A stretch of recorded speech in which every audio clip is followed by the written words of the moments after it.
Baka hindi na kailangan ng asawa ang katulad mo sa bahay na ito, Clara. Isa ka lang namang pabigat na nakikikain at nakikigamit ng yaman namin. Ang boses ni Doña Victorina ay kasing talim ng kutsilyong hawak niya habang hinihiwa ang steak sa kanyang plato. Bawat salita ay tumatagos, pilit na ibinabaon sa dibdib ni Clara. Nakatayo lang si Clara sa gilid ng mahabang hapagkainan. Ang kanyang mga kamay ay nakatago sa ilalim ng kanyang apron. Ang balat sa kanyang mga daliri ay magaspang, puno ng maliliit na paso at hiwa mula sa maghapon niyang paglilinis at pagluluto. Sa loob ng 7 taon, ito ang naging buhay niya. Ang maging anino sa sarili niyang tahanan. Isang aninong kahit kailan ay hindi pinahalagahan. Sa harap niya, nakaupo si Renzo, ang kanyang asawa. Hindi man lang ito lumingon. Sa halip, abala ito sa pagsubo ng pagkain kay Sheila, ang babaeng dinala nito sa loob mismo ng kanilang mansyon. Ang kamay ni Renzo ay malambing na nakahawak sa baywang ni Sheila, isang pagpapakita ng pagmamahal na kailanman ay hindi naramdaman ni Clara. Hayaan mo na siya, Renzo. Malanding wika ni Sheila habang tumatawa. Sanay naman na siyang maging katulong dito, di ba? Humalahak si Renzo. Isang tunog na parang basag na salamin sa pandinig ni Clara. Tama ka. Clara, kunin mo ang baso ko sa kusina. At bilisan mo, huwag kang magbagal-bagal gaya ng dati. Dahan-dahang tumalikod si Clara. Sa bawat hakbang niya palayo, parang may humihila sa kanyang sikmura. Gusto niyang sumigaw. Gusto niyang itapon ang hawak niyang tray at sabihing, "Ako ang may-ari ng bahay na ito. Ako ang nagpapalamon sa inyo." Ngunit nanatiling tikom ang kanyang bibig. Ang hiya, ang nakatanim na takot na mapahiya sa harap na ibang tao, ang pumipigil sa kanya. Pagpasok niya sa kusina, doon na siya tuluyang bumagsak. Sumandal siya sa malamig na pader. Ang kanyang dibdib ay mabilis na umaangat at bumababa. Walang luha. Ang sakit ay masyadong malalim para ilabas ng simpleng pag-iyak. Kinuha niya ang baso, ngunit sa kanyang panginginig, muntik na itong mahulog. Maya-maya, may napansin siyang isang lumang envelope na nakasuksok sa likod ng aparador. Ang gilid nito ay bahagyang nakalabas. Nang abutin niya ito, ang papel ay luma na, may selyo ng isang kilalang law firm. Nang buksan niya ang dokumento, nanlaki ang kanyang mga mata. Sa ilalim ng pangalan ng kanyang ama, nakasaad ang lahat ng titulo ng lupa ng mansyong kinatatayuan niya ngayon. Ang lahat ng yaman ng mga Montenegro ay nakapangalan sa kanya. Kung ako ang tunay na nagmamay-ari ng lahat ng ito, bakit hinayaan ko silang yurakan ang pagkatao ko ng ganito katagal? Isang tanong ang nanatili sa kanyang isipan habang nakatitig sa papel. Ang takot ay unti-unting napapalitan ng isang kakaibang apoy sa kanyang mga mata. Ibinusa ni Clara ang dokumento. Ang papel ay tila naglalabas ng init sa kanyang balat. Isang paalala na sa loob ng 7 taon, siya ay namuhay sa isang kasinungalingang binuo ng mga taong itinuring niyang pamilya. Kinuha niya ang baso ng tubig, hinugasan ito ng mabilis, at naglakad pabalik sa hapagkainan na parang walang nangyari. Ang kanyang mga hakbang ay banayad, ngunit ang kanyang puso ay tumitibok ng may bagong ritmo. Isang ritmo ng pagtatangkat. Ang bagal mo talaga, bulyaw ni Doña Victorina pagpasok ni Clara. Inagaw nito ang baso mula sa kamay ni Clara nang walang pasasalamat. Hindi ka na nga marunong mag-asikaso ng asawa. Wala ka pang bilis sa kilos. Hindi sumagot si Clara. Yumuko lang siya. Ang kanyang paningin ay nakapako sa sahig na dating niyang pinakintab gamit ang sariling pawis. Sa bawat pagtango niya, ang hiya na dati ay isang kadena ay nagsisimula ng maging isang balute. Matapos ang hapunan, nang makatulog na si Renzo at Sheila sa kwartong dapat sana ay sa kanya, lumabas si Clara sa harden. Ang gabi ay malamig. at ang hangin ay amoy basang lupa. Doon, sa ilalim ng malaking puno ng mangga, nakita niya si Mang Tonyo. Ang matandang hardinero na siyang nag-iisang tao sa mansyong ito na hindi kailanman tumingin sa kanya ng may panghuhusga. Napakalalim ng iniisip mo, iha. Basag ni Mang Tonyo sa katahimikan habang pinuputulan ng tuyong dahon ang mga halaman. Mang Tonyo! Pabulong na sagot ni Clara. Kilala niyo po ba ang abogado ng tatay ko noon? Si Attorney Valderrama? Tumigil ang matanda sa pagtatrabaho. Lumingon ito sa paligid, sinisiguradong walang nakakarinig bago lumapit kay Clara. Ang mga mata ng matanda ay puno ng pag-aalala. Tila matagal na nitong hinihintay ang tanong na ito. Bakit mo na itanong? May nahanap ka bang impormasyon? Nahanap ko ang dokumento, Mang Tonyo. Lahat ng lupang ito, sa akin ang pangalan. Nanginginig ang kamay ni Mang Tonyo nang hawakan niya ang balikat ni Clara. Matagal ko nang gustong sabihin sa'yo, pero natatakot ako para sa kaligtasan mo. Ang mga Montenegro, hindi sila titigil hanggat hindi nila nakukuha ang lahat. Maging maingat ka, Clara. Ang bawat dingding dito ay may tenga. Sa malayo, biglang bumukas ang ilaw sa veranda. Isang anino ang lumitaw. Si Doña Victorina, nakatayo at nakatingin sa kanilang direksyon. Clara! Ano ang ginagawa mo riyan sa labas kasama ang hardinero? Sigaw ng Donya. Ang boses ay puno ng hinala. Mabilis na naghiwalay ang dalawa. Napalunok si Clara. Ang bilis ng pangyayari ay sapat na para pagdudahan ng Donya ang kanyang ginagawa. Habang naglalakad pabalik si Clara sa loob, ang bawat yabag ng kanyang paa sa semento ay tila isang babala. Masyado na silang sanay na ako ay sunod-sunuran. Mayong alam na nilang may hinahanap ako, mas magiging mahigpit sila. Pagpasok niya sa kanyang maliit na silid sa ilalim ng hagdan, muli niyan inilabas ang papel. Ngunit sa pagbukas niya, napansin niyang may maliit na marka ng uling sa gilid nito. Isang palatandaan na may nagbukas na ng kanyang tago. May nakakaalam na hindi nakatulog si Clara.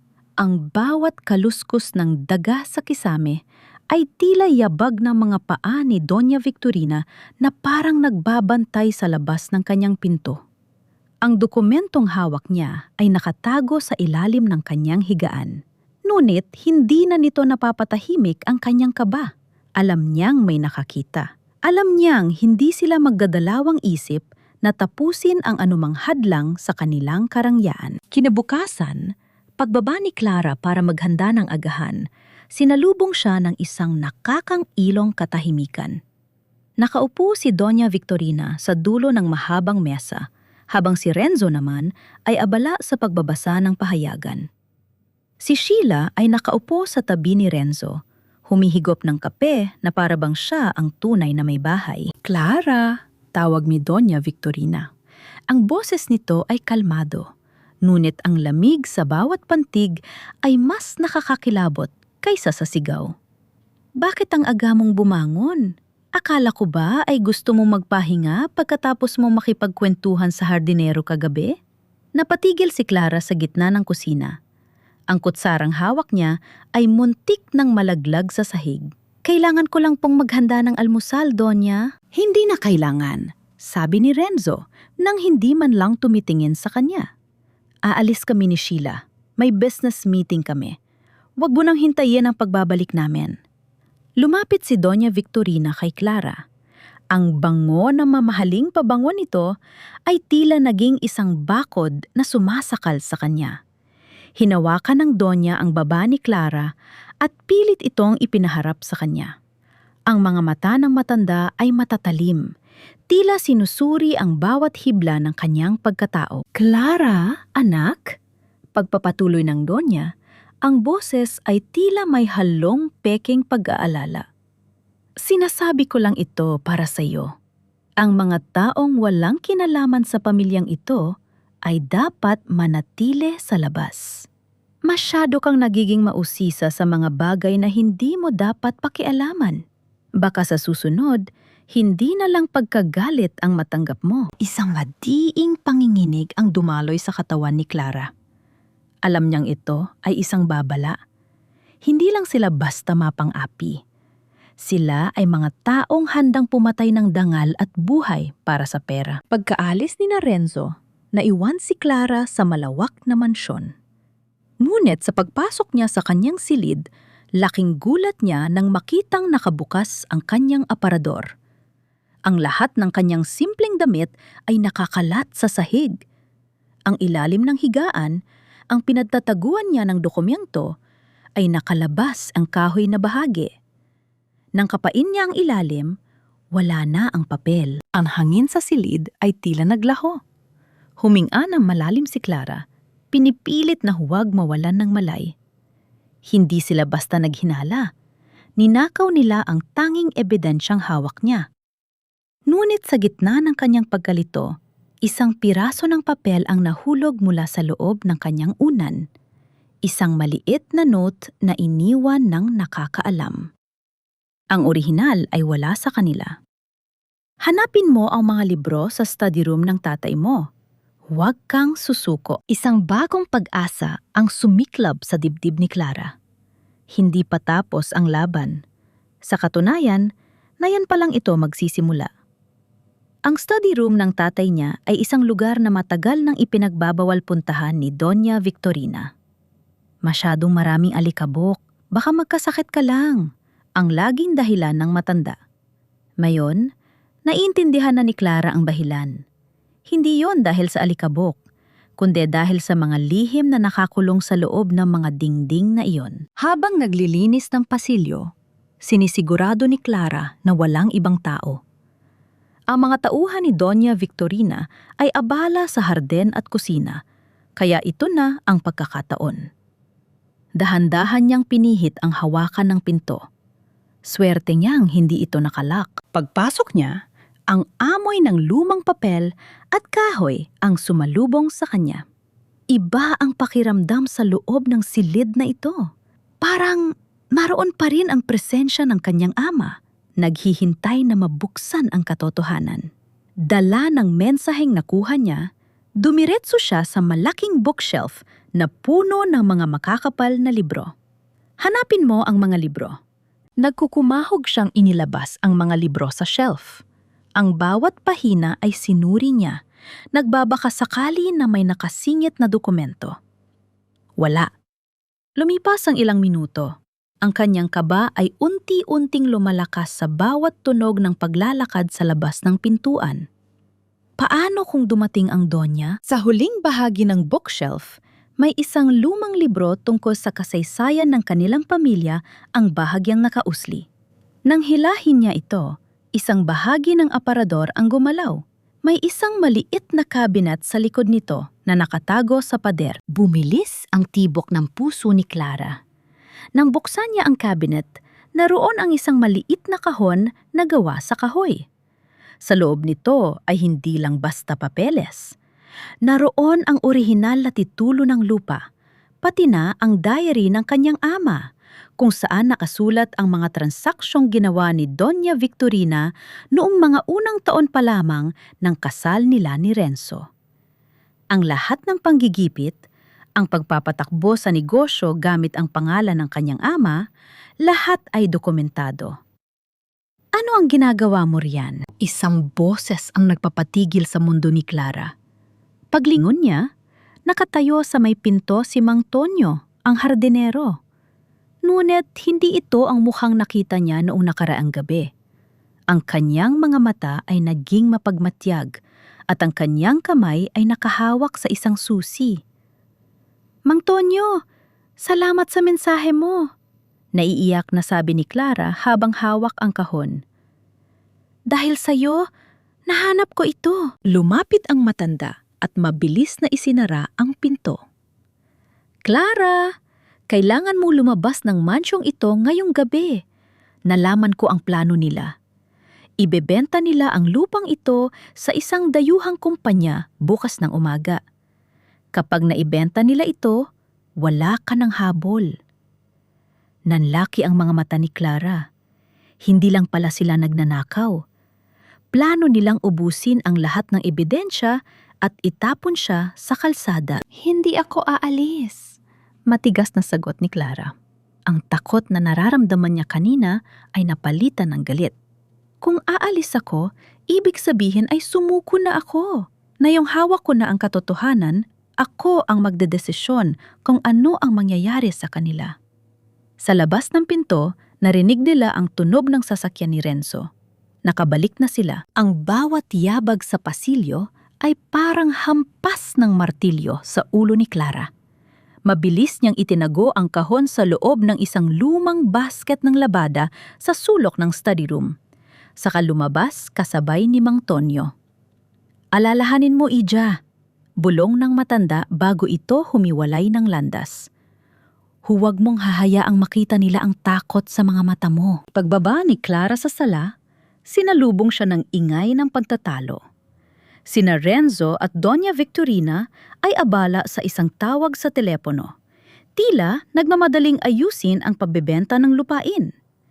Si Sheila naman ay abala sa pag-aayos ng kanyang mga alahas, na tila hinahanda na ang sarili para sa buhay mayaman na inaasahan niyang makakamit sa lalong madaling panahon. Clara, nasaan ang hapunan? Bulyaw ni Doña Victorina nang makita siyang papalapit. Wala ka nang ginawa kundi magmukmuk sa itaas. Gabi na, hindi pa nakahanda ang lamesa. Pasensya na po, Donya, sagot ni Clara. Ang boses niya ay mahinahon, malayo sa panginginig na nararamdaman niya sa kanyang loob. Habang inihahanda ni Clara ang hapunan, narinig niya ang usapan ng mag-ina sa hapag. Ma, sigurado ka bang pipirmahan ng buyer ang kontrata bukas? Tanong ni Renzo. Ayokong magkaroon ng aberya. Gusto ko nang makalipat sa penthouse sa Makati kasama si Sheila. Huwag kang mag-alala, anak, sagot ng Donya. Ang boses ay puno ng kasakiman. Ang lahat ng papel ay handa na. Ang babaeng yon ay walang alam.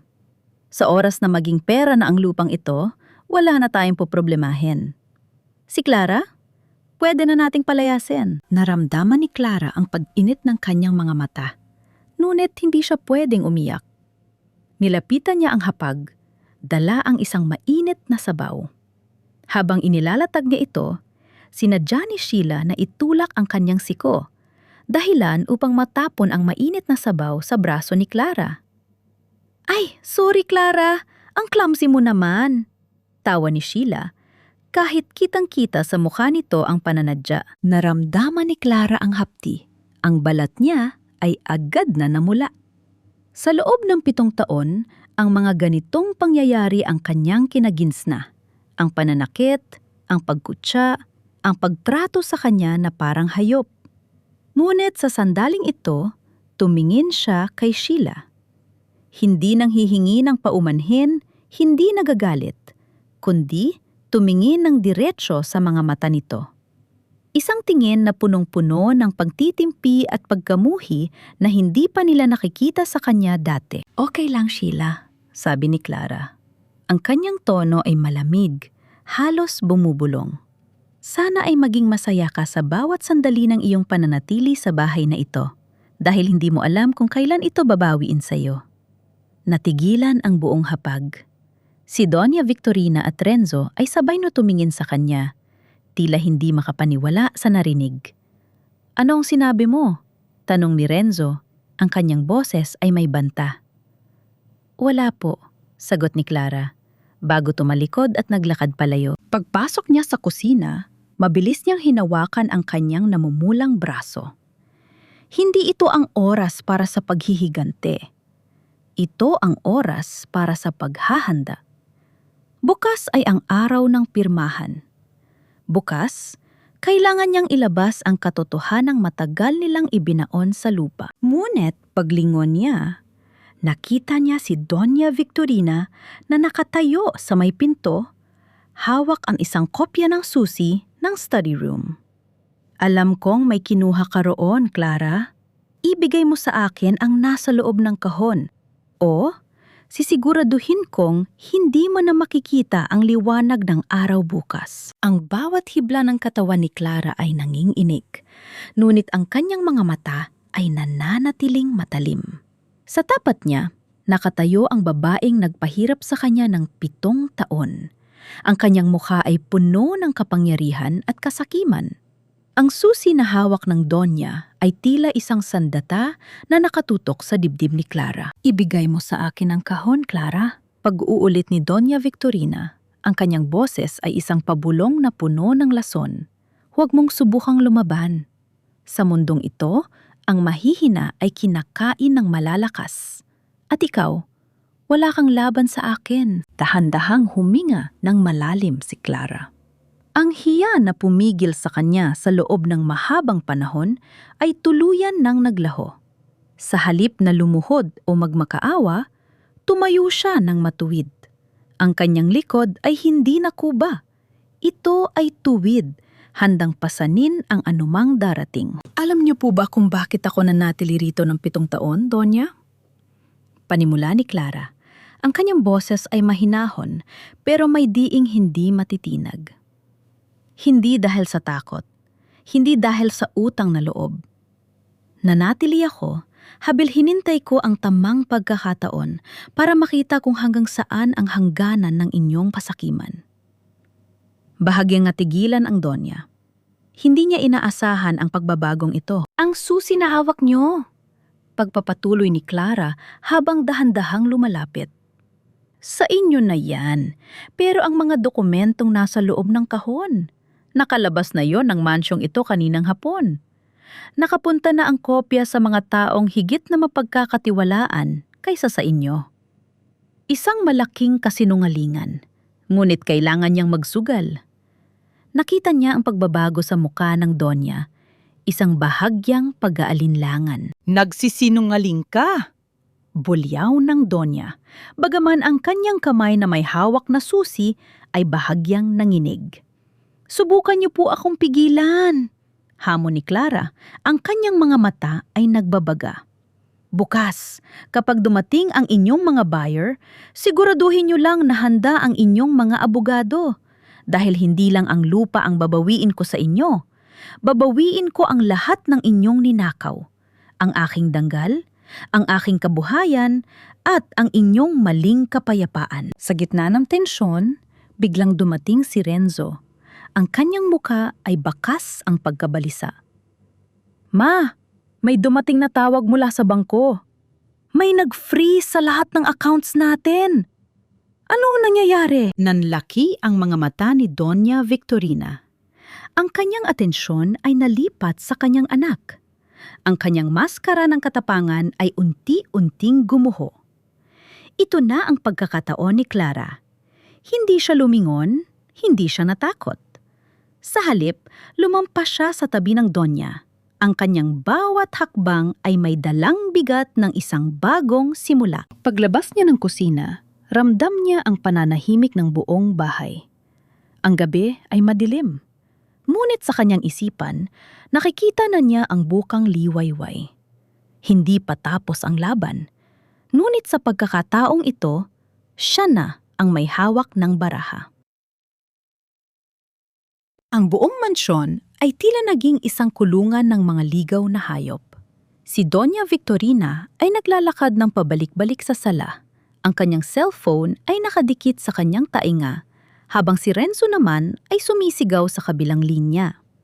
Si Sheila, na kanina lang ay nagmamayabang ng kanyang mga alahas, ay nananatili sa isang sulok nakatingin kay Clara na parabang nakakita ng multo. Hindi maari ito!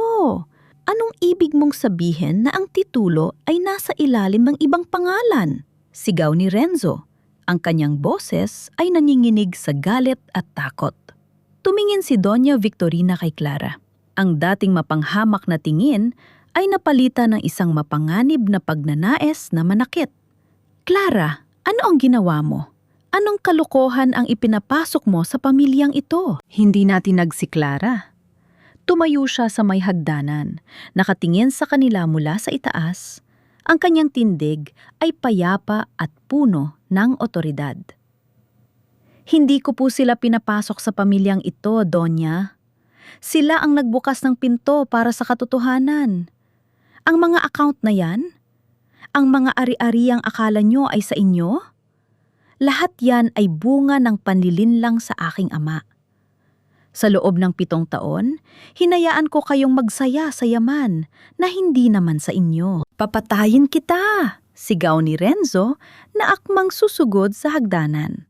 Ngunit bago pa man siya makahakbang, isang malakas na katok ang yumanig sa pintuan ng mansyon. Hindi isang katok ng magnanakaw, kundi isang katok ng batas. Pulis! Boses mula sa labas. May warrant of arrest para kay Doña Victorina at Renzo Montenegro, kaugnay sa kaso ng fraud at illegal conversion of assets. Nanigas ang mag-ina. Ang mundo ni Sheila ay tila gumuho. Mabilis siyang tumayo at sinubukang lumabas sa pintuan sa likod. Ngunit hinarangan siya ng mga gwardya na kasama ng mga pulis. Ang mabangis na Donya ay biglang nanghina. Ang kanyang tuhod ay bumagsak sa sahig. Clara, anak, pag-usapan natin ito. Pakiusap ng Donya. Ang kanyang boses ay wala na ang dating talim, napalitan na ng panginginig. Pamilya tayo. Huwag mo kaming itulad sa ibang tao. Pamilya? Tanong ni Clara. Ang kanyang boses ay walang bakas ng emosyon. Pamilya ang tawag niyo sa pagtrato sa akin na parang alipin? Pamilya ang tawag niyo sa pag-agaw sa lahat ng legasiya ng tatay ko? Habang kinakapa ng mga pulis ang kanilang mga posas, lumingon si Clara kay Renzo.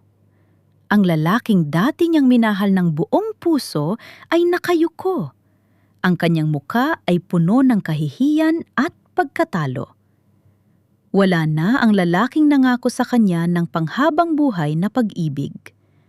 Ang natitira na lang ay isang duwag na hindi kayang harapin ang bunga ng sarili niyang mga kasalanan. Habang inilalabas sila sa mansyon, tumingin si Clara sa labas ng bintana. Ang mga kapitbahay ay nagbubulungan. Ang mga kamera ay kumukurap-kurap. Isang eksena ng kahihiyang matagal na inimbak para sa kanila. Ngunit sa gitna ng lahat ng kaguluhan, isang tanong ang naglaro sa isipan ni Clara. Tapos na ba? Alam niyang hindi pa.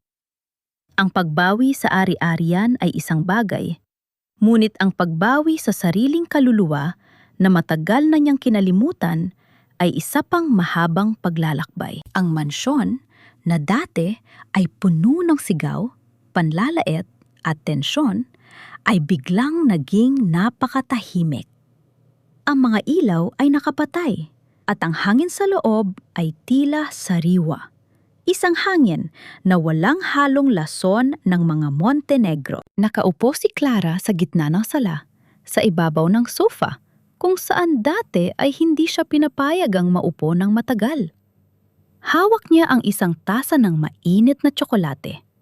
Ang kanyang mga kamay, na dati ay laging nanginghinig sa takot, ngayon ay nananatiling mahinahon.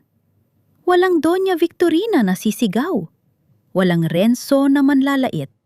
Wala nang mga mata na titingin sa kanya na parang siya ay isang anino. Ang hiya, ang nakakasakal na hiya na pilit ipinako sa kanyang dibdib ay tila naglaho na kasabay ng pag-alis nila.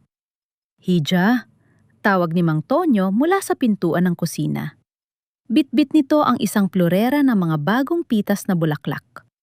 Lahat ng mga gamit nila ay nailabas na. Ang mga abogado ay nasa opisina na para sa paglilipat ng lahat ng titulo sa iyong pangalan. Ngumiti si Clara. Isang ngiti na hindi peke, hindi pilit, kundi isang ngiti na mula sa kanyang kaluluwa. Salamat, Mang Tonyo.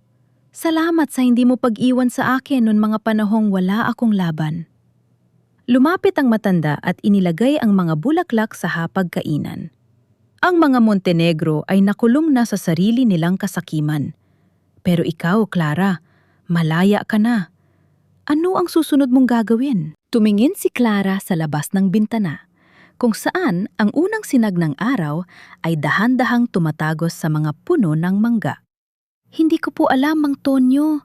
Sa loob ng 7 taon, ang mundo ko ay umikot lamang sa loob ng mga dingding na ito. Ngayon, ang mundo ay biglang lumaki. Nakakatakot, pero Nakaka-excite. Tumayo siya at naglakad patungo sa hardin. Hinawakan niya ang bawat halaman, ang bawat petal ng bulaklak.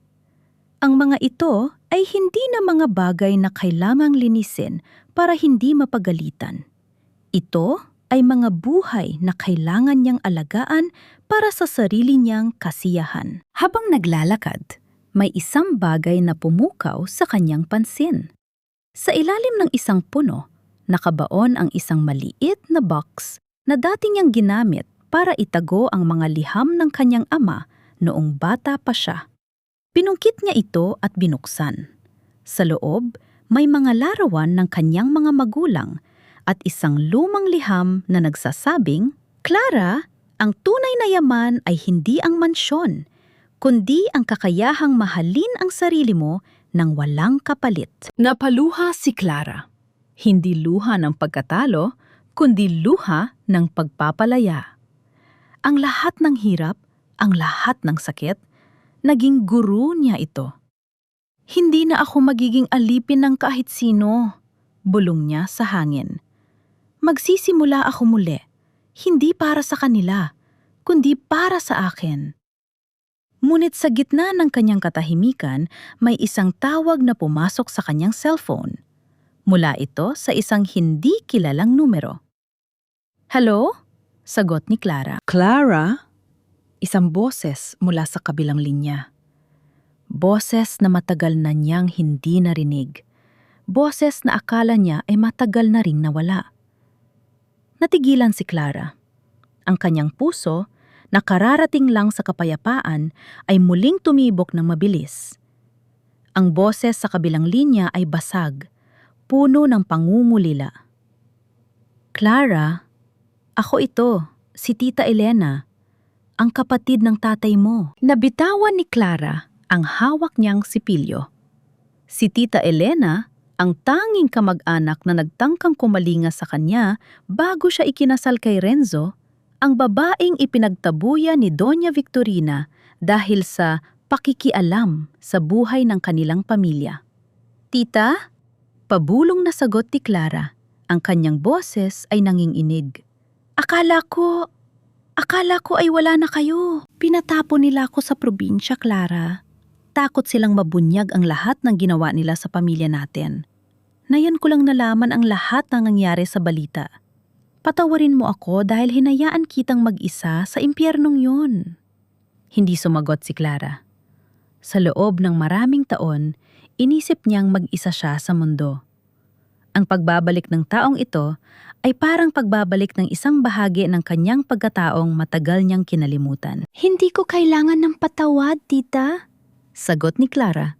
Ang kanyang boses ay unti-unting tumitigas. "Kailangan ko lang malaman ang buong katotohanan. Bakit nila ginawa ang lahat ng ito? Bakit ang tatay ko na tumulong sa kanila noong nagsisimula pa lang sila ang naging target ng kanilang kasakiman?"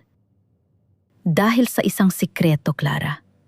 Hindi lang lupa ang ninakaw nila. Minakaw nila ang isang proyekto ng tatay mo, isang patent na hanggang ngayon ay ginagamit pa rin nila para kumita ng milyon-milyon. Isang bagong realidad ang bumukas sa isipan ni Clara. Ang kanilang yaman ay hindi lang mula sa lupa. Ito ay mula sa isang imbensyon na ninakaw. Pagkatapos ng tawag, hindi nagpadala sa lungkot si Clara. Sa halip, tumawag siya sa kanyang bagong abogado.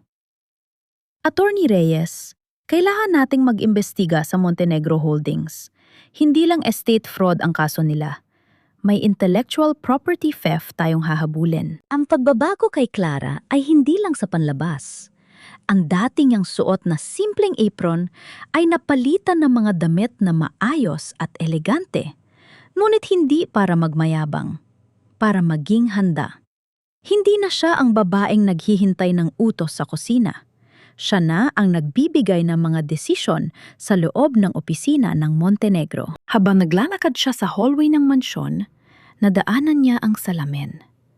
Tumigil siya. Tiningnan niya ang kanyang refleksyon. Hindi na siya ang Clara na namumutla sa takot. Ang kanyang mga mata ay may ningning. Ang kanyang tindig ay may otoridad. Hindi na ako magiging anino, bulong niya sa salamin. Ngunit sa gitna ng kanyang determinasyon, isang anino ang lumitaw sa labas ng gate ng mansyon. Isang lalaki, nakasuot ng itim, nakatingin ng diretso sa bintana kung nasaan si Clara.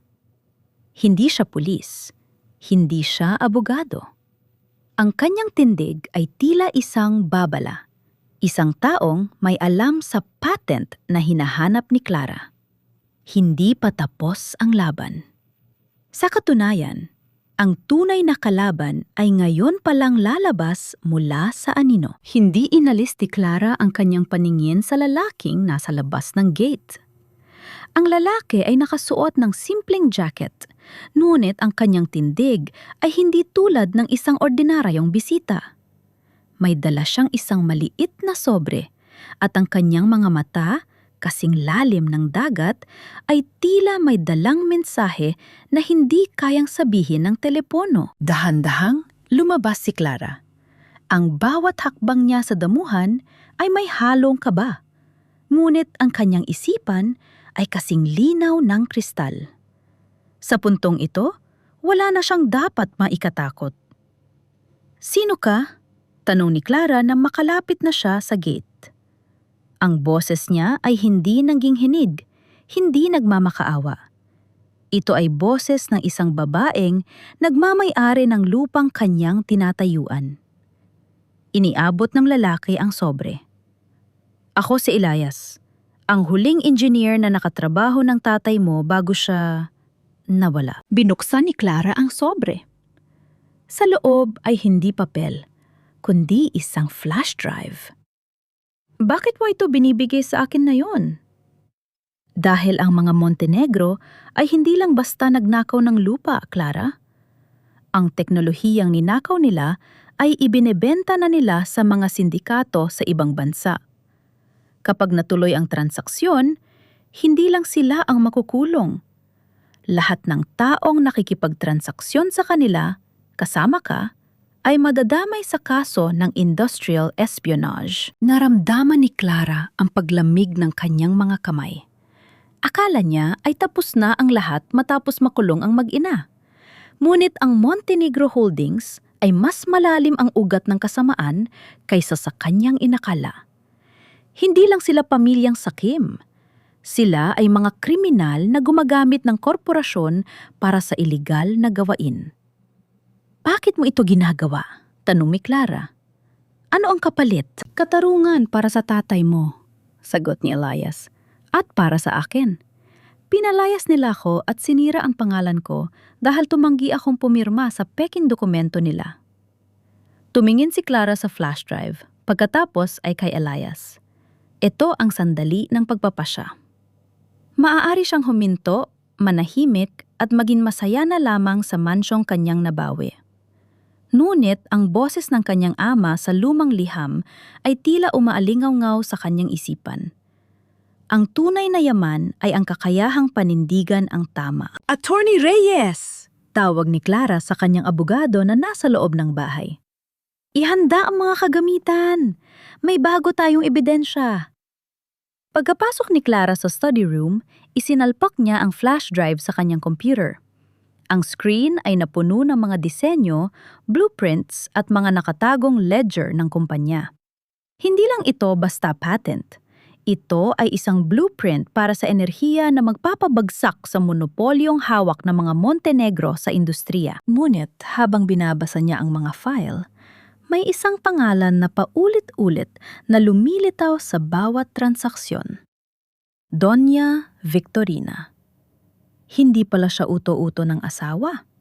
Siya ang utak. Siya ang nagplano ng lahat. Sa gitna ng pagbabasa, isang text message ang pumasok sa kanyang phone.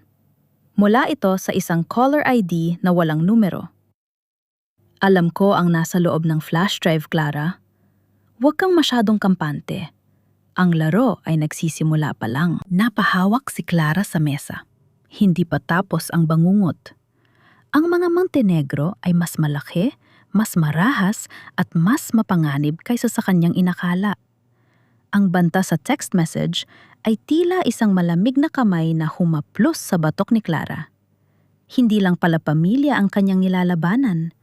Ang buong imperyo na itinayo sa ibabaw ng mga bangkay at kasinungalingan ay may mga mata sa bawat sulok. Clara, huwag kang magpadala sa takot.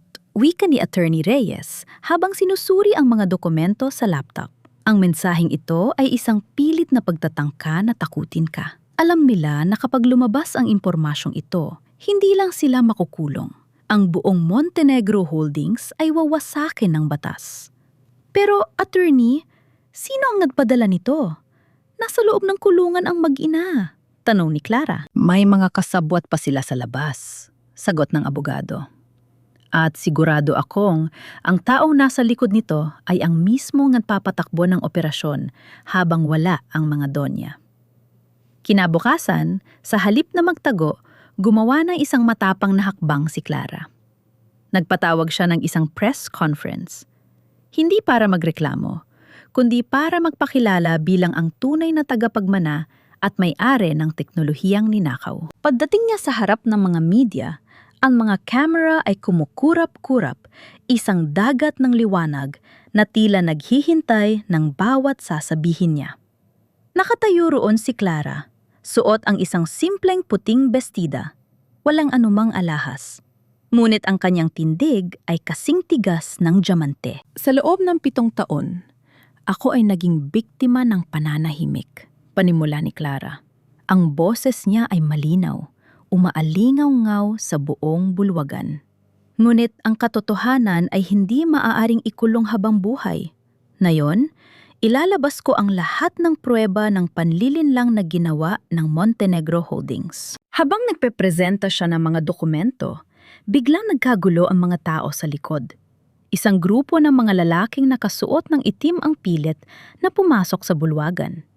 Ang kanilang mga muka ay nakatago sa likod ng mga maskara. "Huwag mong ituloy yan!"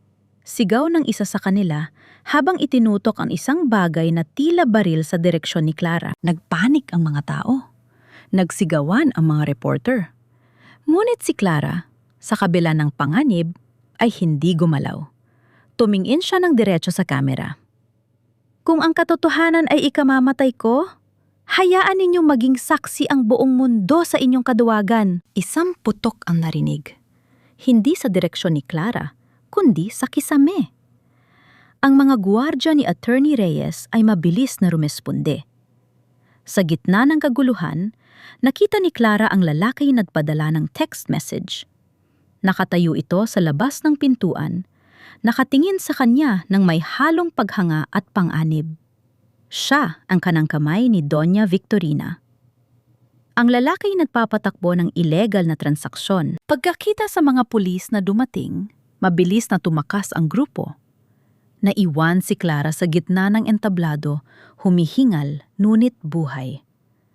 Ang kanyang mga dokumento ay ligtas na hawak ng mga reporter. Ang balita ay nakarating na sa telebisyon. Sa sandaling yon, alam ni Clara, wala nang atrasan. Ang bigmaan ay nasa labas na ng mansyon at handa na siyang ubusin ang lahat ng sangay ng kasama ang humahadlang sa kanyang kapayapaan. On press conference ay naging meet siya ng isang malaking pagsabog sa mundo ng negosyo. Ang mga dokumentong inilabas ni Clara ay kumalat na parang apoy sa tuyong damo. Hindi na lang ito usapin ng pamilya, ito ay naging usaping pambansa. Ang Montenegro Holdings ay hindi lang pala nagnakaw ng patent, sangkot din sila sa money laundering at pag-export ng mga illegal na kagamitan sa labas ng bansa. Habang nanonood sa telebisyon mula sa loob ng holding cell, si Doña Victorina ay nawalan ng malay. Ang kanyang imperyo, ang kanyang pride, ang lahat ng kanyang pinaghirapan, lahat ay gumuho sa loob lamang ng isang gabi. Ngunit hindi pa tapos si Clara. Alam niyang ang lalaking nakita niya sa press conference. Ang kanang kamay ng Donya na nagngangalang Mr. Hizon ay hawak pa rin ang ilang mahahalagang server ng kumpanya. Kung hindi ito mababawi, maaari pa rin silang makatakas sa ilalim ng ibang pangalan. Gabi na. Nagdesisyon si Clara na puntahan ang warehouse kung saan nakatago ang mga server, kasama si Elias, ang engineer na tumulong sa kanya. Clara, delikado ito, babala ni Elias habang pinagmamasdan ang warehouse na binabantayan ng mga tauhan ni Hizon. Hindi lang sila mga ordinaryong negosyante. Sila ay mga sindikato. Alam ko, matigas na sagot ni Clara. Pero kung hindi natin mababawi ang mga server na yan, mananatili silang banta sa atin. Hindi ako papayag na matapos ang laban na ito nang may natitira pa silang kapangyarihan. Gamit ang kaalaman ni Elias sa pasikot-sikot ng gusali, nagawa nilang makapasok ng hindi napapansin. Sa loob ng server room, nakita nila ang lahat ng transaksyon na hindi pa naisusumite sa mga awtoridad. Mabilis na kinopya ni Elias ang lahat ng data. Ngunit, bago sila makalabas, hinarangan sila ni Mr. Hizon. Hawak nito ang isang baril. Ang kanyang mukha ay puno ng galit na hindi maitatago. Ang tapang mo, Clara, wika ni Hizon habang maglalakad palapit. Akala mo ba matatapos ito sa pagpapakulong mo sa mag-ina? Ang mga Montenegro ay maliliit na isda lang. Ang mga taong nasa likod nila ang tunay na nagpapatakbo ng industriya. Kung gayon, isasama ko na kayong lahat. Sagot ni Clara, hindi man lang kumukurap. Hindi lang kayo ang may hawak ng baril. May dala kaming mas matalas na sandata. Ang katotohanan. Biglang bumukas ang pinto. Hindi mga tauhan ni Hizon ang pumasok, kundi ang mga ahente ng NBI, National Bureau of Investigation. Inasahan na ni Clara ang mangyayari. Bago pa sila pumunta rito, naipasa na niya ang lokasyon sa mga awtoridad. Mr. Hizon, bitawan mo ang baril! Sigaw ng mga ahente. Hindi na nakalaban si Hizon. Ang kanyang mga tauhan ay mabilis na nag-surrender. Sa isang iglap, ang huling kuta ng kasamaan ay bumagsak na rin. Paglabas ni Clara sa warehouse, sinalubong siya ng malamig na hangin na madaling araw. Ang langit ay nagsisimula ng magkulay asul, ang tanda ng bagong pag-asa. Wala na ang mga Montenegro, wala na ang takot. Ang kanyang mga kamay, na dati ay laging nanginginig, ngayon ay nakasara ng mahigpit. Tangan ang susi ng kanyang bagong kinabukasan. Ngayon, handa na siyang harapin ang buhay na hindi na nakakulong sa nakaraan. Ang mansyon, na dating simbolo ng pang-aapi, ay hindi na isang bilangguan. Sa tulto ni Attorney Reyes, ginawa itong isang Center for Women's Empowerment. Isang kanlungan para sa mga babaeng dumanas ng pagmamalupet at kawalan ng katarungan. Hindi na si Clara ang babaeng laging nagtatago sa kusina. Ngayon, siya na ang nagpapatakbo sa sentrong ito. Araw-araw, nakikita niya ang mga babaeng lumalapit sa kanya, puno ng takot at sugat sa kanilang mga puso, na katulad ng kanyang sarili 7 taon na ang nakalilipas. Hija, ang ganda ng ginagawa mo, wika ni Mang Tonyo habang nadidilig ng mga bulaklak sa harden.